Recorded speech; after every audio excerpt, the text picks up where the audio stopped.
Kalau saat malam itu aku ibadah dan merasakan aura malamnya ini beda, terasa seperti malam Al-Qadar. Karena nanti ada ciri-ciri. Apa yang harus aku katakan?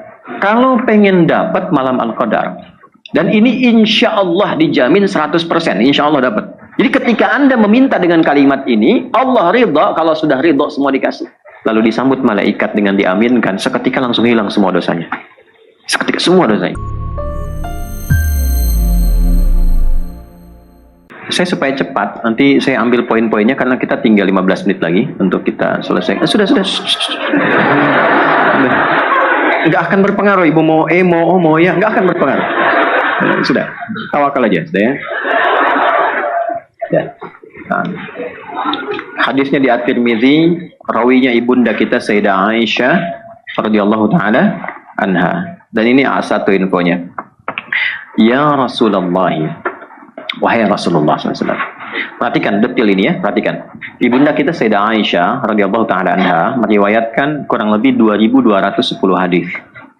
2210 hadis. Dan itu banyak sekali terkait dengan aspek teknis ibadah, selebihnya aspek keperempuanan. Jadi kalau para ibu ingin mendalami tentang perempuan muslimah yang sejati, banyak carilah hadis-hadis dari beliau ini radhiyallahu taala anha.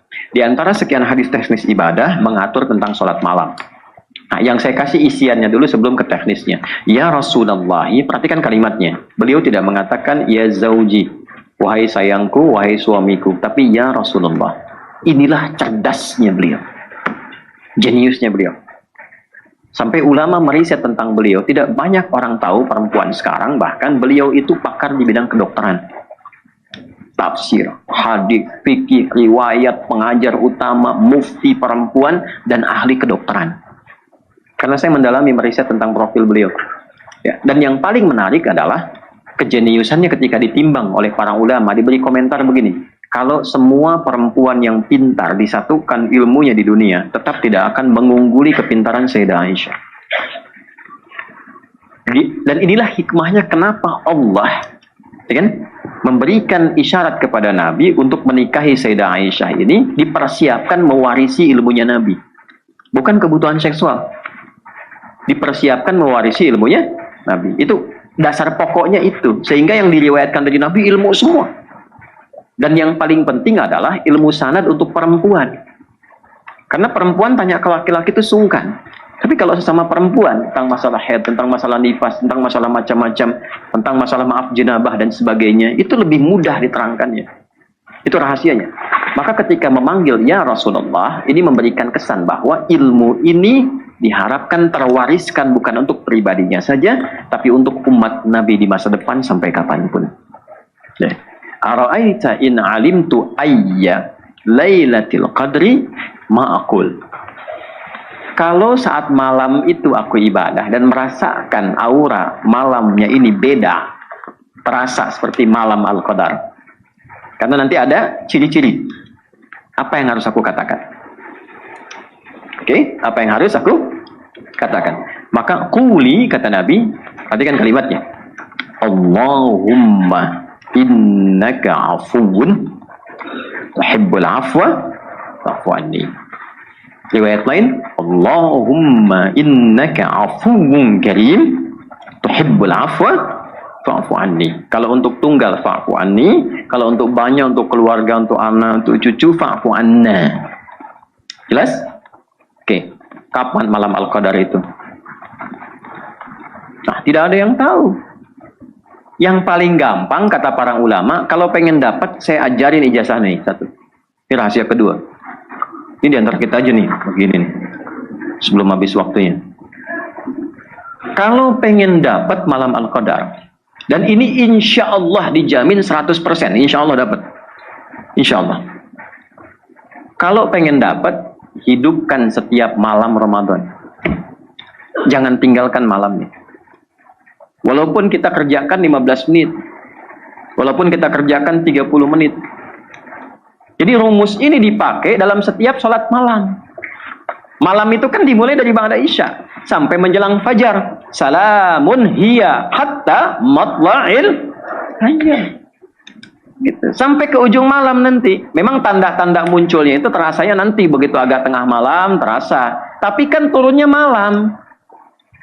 Jadi malam itu dimulainya dari ba'da isya. Ini yang jarang dikupas. Ya. Makanya tadi saya katakan penting Sya'ban untuk latihan supaya aura Ramadan sampai akhir stabil. Stabil kita kejar. Bisa turun di awal, bisa turun di tengah, bisa turun di akhir. Walaupun banyak turun di akhir untuk motivasi kita supaya kita kencangkan ikat pinggang, di hadisnya begitu. Maka dikejar dengan i'tikaf. Ya, i'tikaf itu artinya memusatkan diri supaya fokus ibadah, peluangnya makin banyak. Apakah yang tidak i'tikaf dapat malam Al-Qadar? Dapat kalau dia menghidupkan malamnya. Bahkan ada orang i'tikaf itu nggak dapat malam Al-Qadar. Kenapa? Karena tidur dia di malam itu. Gitu. Makanya kalau i'tikaf jangan bawa kasur, Bu. Tempat tidur pindah gitu kan. Kasur, bantal, selimut pindah ke masjid semua. Maaf, bukan berarti larangannya sifatnya mutlak, tidak, karena kondisi masjid kan berbeda-beda, ya. Jangan sampai membawa yang terlampau nyaman yang membuat kita keluar sesungguhnya dari niat utama untuk fokus ibadah. Balik ke sini. Nah, kalimat itu dibacakan kapan? Suasananya dibawa saat sholat. Kalimatnya dibaca setelah salam dalam 2 rakaat pertama. Jadi begitu kita takbir, itu yang diharapkan apa? Satu, sholat malam ini satu yang diharapkan. Jangan minta dunia. Terlalu kecil dunia itu. Sebab kalau yang ini yang diminta, semua dikasih. Jadi ketika Anda meminta dengan kalimat ini, Allah ridha, kalau sudah ridha semua dikasih. Orang tua kalau senang anak, dikasih nggak apa yang anak minta? Bu, yang nggak punya pun kan kadang kita minjem ya, Bu. Saking pengen ngasihnya ke anak, Pak. Karena ibu punya sifat rahim di dalamnya. Memberikan sesuatu dengan dalam. Itu sudah melekat pada Allah dengan sifat penciptanya. Allah sudah Allah ridha, dibuka semua aksesnya. Gitu. Apa yang diminta? Satu, taubat. Ini khusus nih sholat ini tuh untuk mohon ampunan Allah. Ingat dosa, sujud, ingat taubat, diurut satu-satu. Salah terhadap istri, salah terhadap suami, salah terhadap anak, salah terhadap orang tua, salah terhadap tetangga. Kan lumayan tuh panjang rakaatnya. Berapa rakaat? Belum kita bahas tuh. Baru kita bahas keutamanya dulu. Ya kan? Gitu. Jadi setiap 2 rakaat nanti salam, baca yang tadi untuk menguatkan apa yang dibangun di dalam kesempatan sholat tadi. Jadi misalnya saya siapkan nih sujud pertama, saya pengen minta ampunan Allah yang kadang-kadang ketika Allah panggil jarang saya datang dengan cepat, banyak salah, banyak dosa, banyak melanggar hukumnya, nangis kita rakaat pertama. Rakaat kedua untuk orang tua kita, ayah ibu kita sampai meninggal belum sempat minta maaf, belum sempat membalas budinya, sujud nangis gitu, minta ampunan Allah. Begitu selesai baca Allahumma innaka afuwun, itu baca itu dengan getaran yang tadi itu beda rasanya. Karena itulah Nabi komen begini kalau bacaan itu au kama qala, lalu disambut malaikat dengan diaminkan, seketika langsung hilang semua dosanya. Seketika semua dosanya. Ingat, tapi tolong ingat pesan ini ya, yang hilang itu hanya dosa, utang tetap harus dibayar.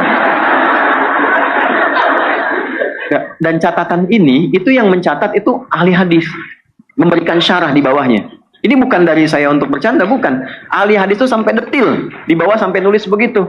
Ya, adapun yang dimaksud dalam keutamaan hadis ini adalah menggugurkan dosa, bukan menggugurkan utang. Itu ada kalimat itu. Tetap utang harus dibayar. Terima kasih ya Allah, dosaku sudah hilang. Hei akhi, Allah saja menggugurkan dosa, masa engkau tidak bisa menggugurkan utang? Bisa gitu kan? Nah, itu. Jelas keutamaannya? Paham ya? Jadi satu, keutamaan sholat ini bisa menggugurkan dosa-dosa. Kebayang nggak begini? Maaf ya. Baru malam pertama Ramadan, kita sholat, lalu kita amalkan. Begitu 2 rakaat, belum selesai sampai tuntas. Begitu baca, taubat, sujud, baca doa ini, salam 2 rakaat, begitu dibaca, meninggal. Bisa. Itu paling indah. Paling indah. Ya, mau begitu? Nanti ya, pas Ramadan. Tunggu Bu, bentar lagi insya Allah. 2-3 hari lagi lah ke depan. Nah, ya. Jelas ya? Ya saya tambahlah 10 menit lagi ya. Nah, kita berhenti jam 10 kurang lebih. Ya kurangnya saya mohon maaf, ya lebihnya disesuaikan. Udah teknisnya sekarang. Kan belum ketemu. Ini sholatnya namanya sholat apa? Udah Allah alam gitu ya, gampang ya. Salat malam, salatul lail. Sekarang teknisnya. Teknisnya sebelum nanti ke doanya tadi sudah saya katakan, nanti yang kita bahas sifatnya. Saya ingin fokus supaya manfaat waktu kita sisanya. Secara teknis langsung hadis riwayat Muslim. Nomor hadis 749. 749. Nanti tinggal dicek ya. Kalau nomornya beda karena beda cetakan atau ada ikhtisar, nanti rawinya yang meriwayatkannya. Namanya Ibnu Umar radhiyallahu taala anhuma. Di Al-Bukhari juga ada kalau nggak salah nomor hadis 990. Tapi yang paling jadi patokan yang agak detil di hadis Muslim riwayatnya. Nomor hadis 749. Dari Ibnu Umar radhiyallahu taala anhuma. Saya buka kisahnya dulu supaya gampang. Jadi satu kali Ibnu Umar ini melihat ada seorang bertanya kepada Nabi mengonfirmasi tentang sifat sholat malam. Sedangkan Nabi sedang berkhutbah. Ya, ini dipahami ulama. Oh, ini bukan khutbah Jumat nih. Khutbah yang dimaksud kayak ngasih tausiah, nasihat ya. Kalau khutbah Jumat kan nggak bisa tanya. Izin Pak Otip, maksudnya tadi apa? Mungkin. Kan? Saya pernah ngisi Jumatan satu tempat, pertanyaan retoris yang nggak perlu dijawab maksudnya gitu ya, di daerah. Apakah kita masih beriman, Bapak Ibu, saudara-saudara sekalian? Masih, katanya. Ya udah. Nah, itu kan ketidaktahuan nggak apa-apa gitu. Nah, ketika sedang mengisi khutbah itu atau tausiah, ada seorang bertanya, ya Rasulullah, bagaimana teknisnya salat malam itu? Maka keluarlah kalimat ini. Ya, alhamdulillah. Salatul laili, salat malam itu. Ya, salatul laili, salat malam itu. Matna, matna. Engkau tunaikan mulai dengan 2 rakaat, lalu sambungkan terus dengan 2 rakaat. Di standar jumlah paling awal, standar yang paling awal kalau ingin tunaikan berapa rakaat? 2 rakaat. Salatul laili matna, matna. Ini teknis nih. Ada terkait waktu. Waktu dulu. Ada terkait jumlah rakaat. Waktunya malam. Tadi saya katakan malam itu dari ba'da isya sampai menjelang fajar. Menjelang fajar itu waktunya disebut sahar namanya. Sin ha ra. Saharun. Jamaknya disebut asharun. Ashar. Jelas? Pekerjaan yang dilakukan di waktu sahar disebut sahur. Kita kenal makan, sahur. Nah, sahur itu asalnya bukan makan, tapi kegiatan yang dilakukan di waktu sahar. Karena kita makannya di waktu sahar, maka disebut makannya makan sahur. Kapan sahar itu tiba? Kurang lebih waktunya sekitar 15 sampai dengan 20 atau 30 menit sebelum subuh, sebelum fajar. Jadi kalau tadi misalnya 4.45, ya, jadi dari 4.15 itu sudah sahar. Maksudnya nanti kalau mau makan sahur, upayakan jangan terlalu jauh waktunya dari fajar. Dekatkan ke subuh. Sehingga barokahnya makin banyak. Itu yang dimaksud inna fis sahuri barakah. Di makan sahur itu ada keberkahan. Berkah utamanya, satu, memberikan energi. Kalau makannya jam 2, itu makan awal malam. Dini hari maksudnya. Nanti nahan laparnya makin banyak. Bukanya kan maghrib bisa jam 6. Kalau kita nahan dari jam 4, ini selesai 4.30, kan? Atau bahkan 4.40 ke maghrib jam 6, kan jaraknya nggak terlalu jauh. Tapi kalau Anda mulai makan jam 2 lalu mulai menahan, makin lama durasi untuk menahan lapar dan hausnya. Jelas? Yang kedua, ketika dekat ke subuh, barokahnya apa? Badan kita segar menunaikan sholat. Gitu. Beda ketika sholat jam 2, ya, maaf, makan jam 2, itu pasti pengen tidur lagi. Tuh. Nanti bangun mepet. Kan? Nah ini seringkali demikian ya, seringkali terjadi klasik yang seperti itu. Maka yang dimaksudkan ba'da isya ini sudah lail sampai ke menjelang fajar di waktu sahar. Kalau kita tarik sekarang, misalnya 19.30 selesai sholat isya sampai dengan pukul 4.15 misalnya. Ini potensi, silahkan mau ambil yang mana ditunaikannya, sholat malam di Ramadan itu. Beberapa sahabat memilih dia tunaikan tidur dulu malam baru bangun. supaya dirapel. Begitu sudah selesai, langsung ke istighfar, langsung makan sebentar, langsung subuh lagi. Saking nikmatnya ibadah. Jadi sholatnya tengah malam. Ada beberapa ngambil kebijakan, termasuk di masanya Umar. Tidak semua bisa begitu. Maka Umar membuat standar pokok yang gampang, yang memudahkan bagi semua orang. Dasar hadisnya ini, kapan ditunaikannya? Langsung habis Isya. Supaya termotivasi, kerjakan dengan berjamaah. Mengambil sanad pertama. Karena Nabi pernah menunaikan itu. Ya, terus bermakmum beberapa sahabat, malam pertama, malam kedua, malam ketiga, makin banyak, dan Nabi tidak melarang itu. Begitu hari selanjutnya, malam selanjutnya, Nabi nggak ikut lagi, nggak ke situ maksudnya. Orang bertanya bingung, subuhnya Nabi keluar. Aku itu bukannya nggak mau ngimamin, bukan terlarang jamaah bahasa kitanya. Kenapa? Khawatir Allah sangat menyukai amalan ini sehingga tarawih menjadi wajib. Dan aku tidak ingin membebani umatku. Itu intinya. Jadi tidak ada larangan sholat ini ditunaikan dengan berjamaah. Kalau ingin sendirian pun boleh. Tidak ada masalah. Dari segi waktu, dari mulai ba'da Isya. Pengen habis Isya, sholat sunnah ba'diyah 2 rakaat, jaga rawatibnya, alhamdulillah. Setelah itu langsung tunaikan qiyamul lailnya. Jelas sampai sini? Boleh kalau datang Pak, ada tugas di kantor, nggak bisa ditinggal, ya efeknya banyak misalnya, sempurnakan dulu itu. Pulang istirahat dulu, atur alarm. Ya, saya mau bangun jam 2 gitu kan. Alarm jam 1, 1:04, 1:30, kan? Seperti biasa, alarm 1 mematikan alarm, kedua, 3 siap-siap, terus bangunin istri supaya bisa disiapkan. Ya, misal ya. Nah, itu boleh, sah-sah saja secara teknis. Nah, rakaatnya begini. Mulai dengan berapa tadi? Nah, ini yang paling standar. 2. Tunaikan dulu. Setelah itu, selesai. Langsung tadi baca doa tadi, lanjut lagi, berapa? Tambah 2. Setelah teknis rakaat. Terus Nabi nggak merinci, kalimatnya begini, masna masna, fa idza khasya ahadakumul fajra falyutir rakatan wahidah. Kalau Anda khawatir ketika sedang sholat itu mendekati waktu fajar, bahkan bahasa hadisnya ada yang begini, yudrikakal fajru, fajar akan segera datang, ya, menemuimu, maksudnya akan segera dekat, segeralah tutup dengan witir 1 rakaat. Nah, ini ada orang sholat dari ba'da Isya 2 sampai menjelang fajar terus 1 rakaat. Saya tanya, kira-kira berapa jumlah rakaatnya? Nggak usah dikira-kira karena memang nggak ada batasan. Jadi sholat malam yang dimaksud di sini nggak ada batas utamanya. Silahkan Anda mau 40, silahkan tutup witir 1. 36 silahkan tutup witir. Witirnya boleh 1, boleh 3, ada 5, ada 7, ada 9, ada 11, ada teknisnya. Jelas? Jadi dasar yang pertama jumlah rakaatnya tidak ada batasnya. Tapi kalau nanti nggak ada batas spesifik, standar dari batas ini tidak ada, orang mulai bingung. Kan nggak ada batasnya, 2 aja gitu kan? Yang penting ikhlas daripada 23 atau 11 nggak ikhlas gitu kan? Nah, itu kalimat itu sudah menandakan tidak ikhlas. Ya. Maka harus dilihat, bagaimana melihatnya standar Nabi berapa? Dari sekian banyak itu, kalau kita pengen ambil standar yang paling standarnya itu berapa gitu ya. Nah, maka kita rujuk, kembali aja ke sini nih. Nanti hitungnya. 40, 17 tambah 12 berapa?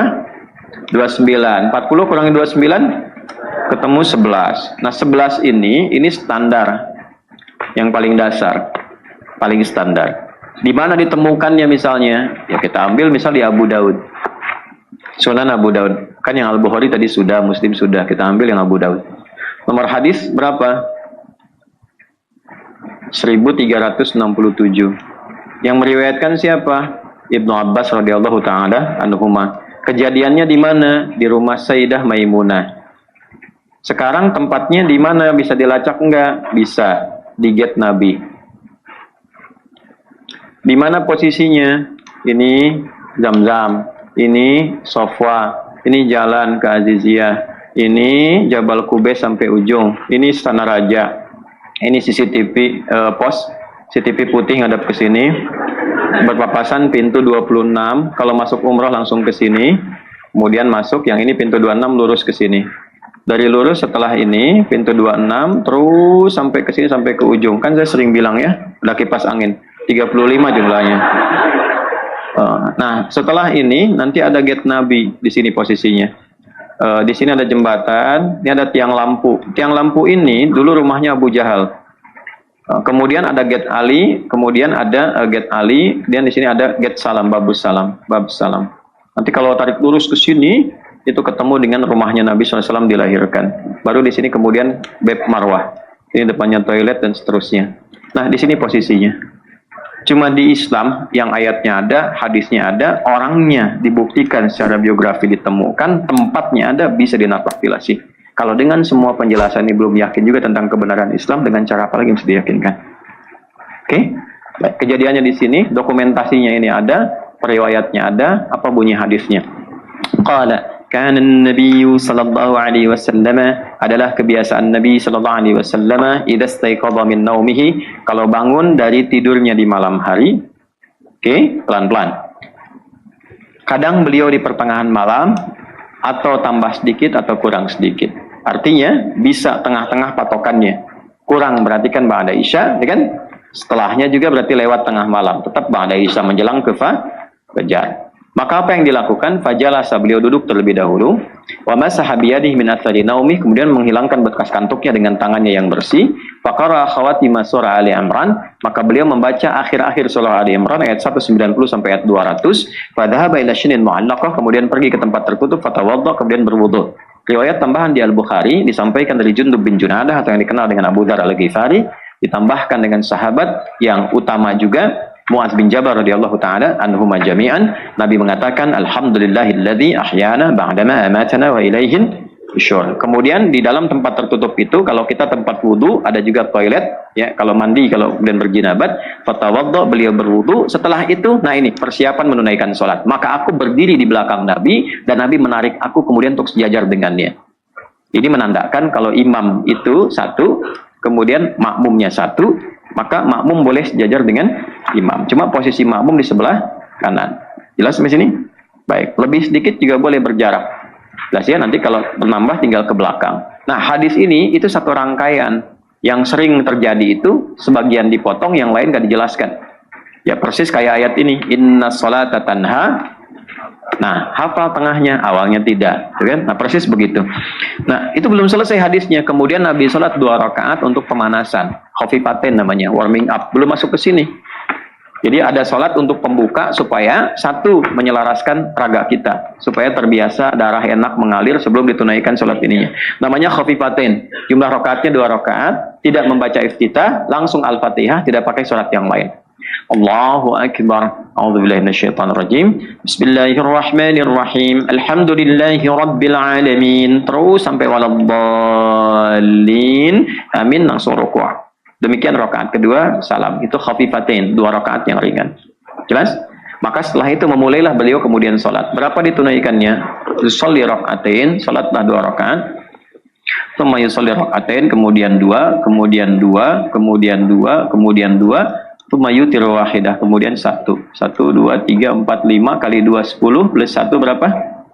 11. Nah ini yang standarnya. Yang menyaksikan keluarga terdekat Nabi adalah Ibnu Abbas radhiyallahu taala anhuma. Jelas sampai sini? Baik. Oke, ada lagi bisa pola 11 ini dengan menggunakan pendekatan 4-4-3. Ya, nggak ada kaitan dengan formulasi Pep Guardiola membawa Manchester City, tidak ada hubungan, ataupun kepindahan Mbappe ke Real Madrid, tidak ada. 4-4-3 yang dimaksudkan di sini di Al-Bukhari nomor hadis 2010, ketika beberapa sahabat bertanya pada Sayyidah Aisyah radhiyallahu taala anha tentang sifat salat malamnya Nabi. Maka dijawab oleh beliau, la tas'ala an tulihinna wa husnihinna. Jangan tanya tentang panjang dan bagusnya salat beliau. Yusalli arba'an, thumma yusalli arba'an, thumma yusalli talatah. Beliau salat 4 rakaat, kemudian 4, kemudian 3. 4 tambah 4 tambah 3 berapa? 11. Walaupun di sini ada khilaf sedikit. Khilafnya apa? Khilaf itu perbedaan pendapat. Bukan khilaf bahasa kita yang lupa. Saya khilaf, maafkan saya gitu ya. Itu khilaf itu beda pendapat. Ulama ada yang menilai begini, ini yang dimaksud salat witir.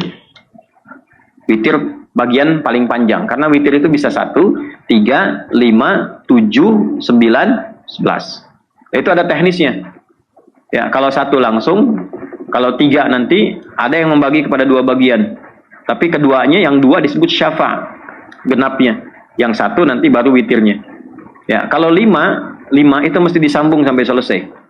Ya, kalau 7 itu bisa berhenti sampai 6 baru 1. Kalau 9 demikian, berhenti 8 baru 1. 11 bisa 4, kemudian 3. Paham sampai sini? Jadi ada yang memahami ini witir, ada yang memahami ini adalah sholat malamnya Nabi. Kan sifat sholat malam itu ada 3. Qiyamul lail, tahajud, kemudian satu lagi witir. Ketiga-tiganya sholat malam. Tapi yang dilihat, di highlight itu jumlah rakaat. Artinya sholat malam jenis apapun bisa 11 rakaat standarnya. Paham begitu? Jelas ya? Apa dalilnya bahwa 11 rakaat standar dikonfirmasi dalam hadisnya tadi yang Sunan Abu Daud? Nah, yang jadi standar bukan cuma jumlah rakaatnya, jumlah bacaannya. Maksudnya ayatnya. Apa yang dibaca Nabi dalam 11 rakaat itu? Maka penasaran sahabat yang tadi tanya ke Sayyidah Aisyah, ikutlah kemudian di belakang Nabi sholat, kesempatan berikutnya.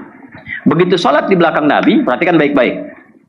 Ternyata rakaat pertamanya adalah saat didengar 100 ayat Al-Baqarah. Mulailah kemudian merasa bimbang para makmum. Ternyata ketika Abdurrahman bin Auf, Abdullah bin Mas'ud merasa akan ruku, Nabi lanjutkan sampai selesai Al-Baqarah. 286 ayat. Ketika menyimpulkan akan ruku, ternyata Alif Lam Mim lagi. Masuk Ali Imran 200 ayat sampai selesai. Ketika menyimpulkan akan ruku, ternyata masuk An-Nisa sampai 176 ayat. Tuntas semua. 5 juz 4 halaman. Pantasan kakinya sampai bengkak-bengkak gitu kan. Padahal seorang nabi yang luar biasa dan santai. Afala akunu abdan syakur. Apa nggak boleh aku menjadi hamba yang bersyukur? Seorang nabi, rasul, ya tingkat paling tinggi dipuji Allah, salatnya 1 rakaatnya 5 juz 4 halaman.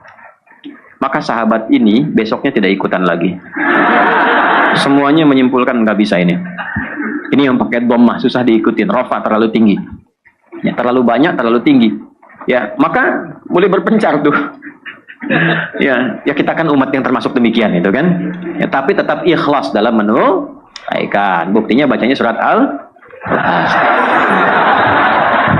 Nah, jadi standarnya 5 juz 4 halaman. 1 rakaat. Ya. Rakaat pertama, nanti setelah itu makin ringan, makin turun, bukan makin banyak. Sifatnya makin turun. Rakaat keduanya 4 juz, tiganya 3 juz, dan seterusnya. Terus turun. Jadi awalnya diperlama dulu. Mumpung masih bisa kuat berdiri, semangat. Diperbanyak, sifatnya begitu. Nah, berapa rakaat tadi jumlah totalnya? 11 kan? Nah, bukan 11 kali 5, bukan. Ngitungnya bukan begini. Rakaat pertama 5 juz, kedua turun 4 juz, 3 turun berapa, lebih ringan lagi. Itu belum apa-apa. Yang paling luar biasa itu ketika ruku, lama rukunya sama dengan lama berdirinya. Ayo ikutin. Gitu kan? Nah, akhirnya apa yang terjadi? Eranya Abu Bakar masih banyak yang bisa bertahan. Tapi begitu masuk era Umar melihat ini sudah perluasan Islam udah kemana-mana. Persia udah Muslim, nyebrang udah ke Afrika, udah luas.